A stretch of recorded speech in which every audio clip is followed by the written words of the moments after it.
بسم اللہ الرحمن الرحیم۔ آج کا جو عمل بتائیں گے وہ آیت الکرسی کا عمل ہے۔ یہ عمل آپ نے صرف 2 دن کرنا ہے۔ انشاءاللہ 2 دن کے اندر ہر مقصد پورا ہو جائے گا۔ اس کے علاوہ ہم آپ کو آیت الکرسی کے چند فضائل بھی بتائیں گے۔ قرآن مجید کی تمام آیات مبارکہ فضائل و برکات کے اعتبار سے ہر مسلمان مرد و عورت کو فائدہ پہنچاتی ہے۔ قرآن پاک کو سننا اور پڑھنا بے شمار فوائد و برکات کے حصول کا سب سے بہترین ذریعہ ہے۔ حضرت عثمان غنی رضی اللہ تعالی عنہ فرماتے ہیں، حضور اکرم صلی اللہ علیہ وآلہ وسلم نے فرمایا کہ تم میں سے بہترین شخص وہ ہے جس نے قرآن کو سیکھا اور دوسروں کو سکھایا۔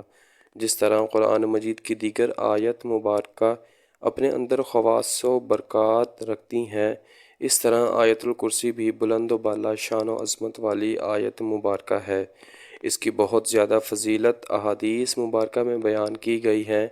حضرت ابی بن کعب رضی اللہ تعالی عنہ سے روایت ہے کہ حضور اکرم صلی اللہ علیہ وآلہ وسلم نے ان سے پوچھا، اے ابو منذر، کتاب اللہ میں سب سے عظیم آیت کون سی ہے؟ تو میں نے عرض کیا، اللہ اور اس کے رسول صلی اللہ علیہ وآلہ وسلم بہتر جانتے ہیں۔ آپ صلی اللہ علیہ وآلہ وسلم نے فرمایا، ابو منذر، کتاب اللہ میں سے کون سی آیت یاد ہے جو سب سے افضل ہو؟ میں نے عرض کیا، آیت الکرسی۔ اس پر آپ صلی اللہ علیہ وآلہ وسلم نے میرے سینے پر ہاتھ مارا اور فرمایا، تمہیں علم مبارک ہو۔ رسول اللہ صلی اللہ علیہ وآلہ وسلم نے فرمایا، جو شخص ہر فرض نماز کے بعد آیت الکرسی پڑھے، اس کو موت کے علاوہ کوئی چیز جنت میں جانے سے نہیں روک سکتی۔ اللہ تعالیٰ اس شخص کو تر و تازہ اور شاداب رکھے جس نے ہم سے کوئی حدیث سنی اور یاد کر کے لوگوں تک پہنچا دیا۔ اس کے علاوہ جب گھر سے نکلتے وقت آیت الکرسی کو پڑھا جائے تو 70,000 فرشتے آپ کی حفاظت کریں گے۔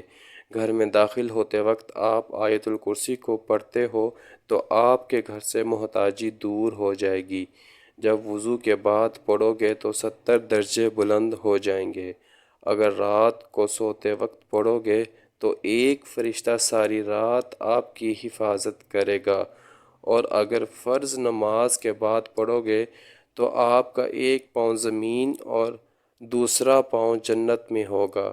جو عمل آپ نے کرنا ہے وہ یہ ہے کہ آیت الکرسی کو آپ نے عصر کی نماز کے بعد 170 مرتبہ پڑھنا ہے۔ آپ نے جب عصر کی نماز پڑھ لینی ہے تو جائے نماز پر بیٹھ کر ہی آپ نے 170 مرتبہ آیت الکرسی کو پڑھنا ہے۔ وظیفہ کو شروع کرنے سے پہلے اور دعا مانگنے سے پہلے ایک ایک مرتبہ درود ابراہیمی پڑھ لینا ہے، اور آخر میں اللہ تعالیٰ سے دعا کریں۔ یہ عمل آپ نے 2 دن کرنا ہے۔ 2 دن آپ نے عصر کی نماز کے بعد ہی کرنا ہے۔ انشاءاللہ آپ کا جو بھی بڑا مقصد ہوگا وہ اللہ تعالیٰ کے حکم سے پورا ہو جائے گا۔ تمام دوستوں سے گزارش ہے کہ ویڈیو کو لائک اور شیئر کر دیں اور چینل کو سبسکرائب کر دیں تاکہ اس طرح کی ہر نئی آنے والی انفارمیٹیو ویڈیو آپ تک سب سے پہلے پہنچے۔ جزاک اللہ۔